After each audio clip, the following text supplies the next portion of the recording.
৪ মাস পেরিয়ে ডক্টর ইউনূসের অন্তর্বর্তীকালীন সরকার পড়েছে ৫ মাসে।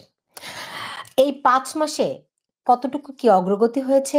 যেই আ আ আকাঙ্ক্ষা নিয়ে গণঅভ্যুত্থান, শেখ হাসিনা সরকারের পতন, সেই পথ থেকে কত মানে কোন পর্যন্ত অগ্রগতি হয়েছে বা কি অর্জন হয়েছে এই ৪ মাসে? এই প্রশ্নটি আসছে এই কারণে আমরা দেখেছি এ সপ্তাহেই প্রধান উপদেষ্টা জাতীয় ঐক্যের ডাক দিয়েছেন। নিঃসন্দেহে এই মুহূর্তে জাতীয় ঐক্য অত্যন্ত জরুরি। কারণ সীমান্তে আমরা দেখতে পাচ্ছি খুবই টান উত্তেজনা একটা বিস্ফোরণ উন্মুখ অবস্থা রয়েছে। এপারে বাংলাদেশের মানুষ, ওপারে ভারতের মানুষ।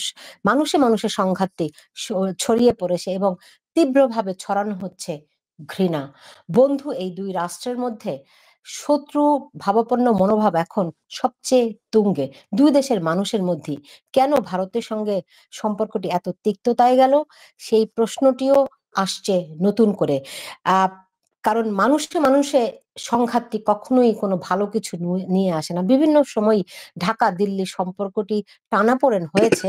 কিন্তু মানুষে এই পরিমাণ তিক্ততা, এই পরিমাণ বিদ্বেষ, এই পরিমাণ অপপ্রচার আগে কখনো হয়েছিল কিনা তা হয়তো ইতিহাসের বিষয়।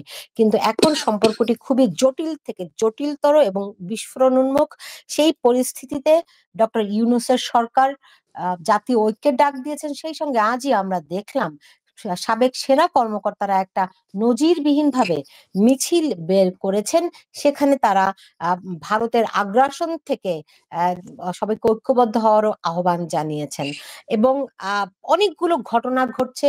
প্রধান উপদেষ্টা যে আজকে প্রধান উপদেষ্টা যে ঐক্যের ডাক দিয়েছেন, সেই ঐক্য কাদের মধ্যে ঐক্য?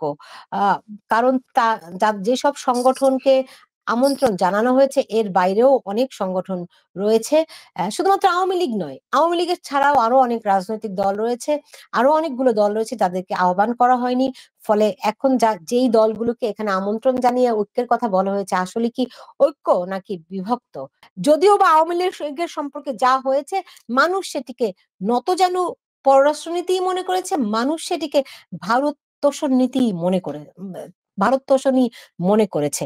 কিন্তু মানুষের কাছে সঠিকভাবে সেই বিষয়গুলো যদি উপস্থাপন করা হতো এবং সঠিকভাবে যদি সত্যি ভারতের তোষণ পোষণ করা না হতো, মানুষের মধ্যে যখন থেকে ধারণ করা সম্ভব হবে শুধুমাত্র তখনই এই সম্পর্কে বন্ধুত্বের দিকটি প্রাধান্য পাবে।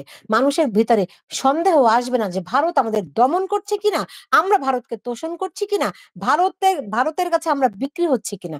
এই বিষয়গুলি সত্যি তখনই দূর হবে যখন বাস্তবেও ২ দেশের মধ্যে সমান মর্যাদা নিয়ে সবকিছু পরিচালিত হবে।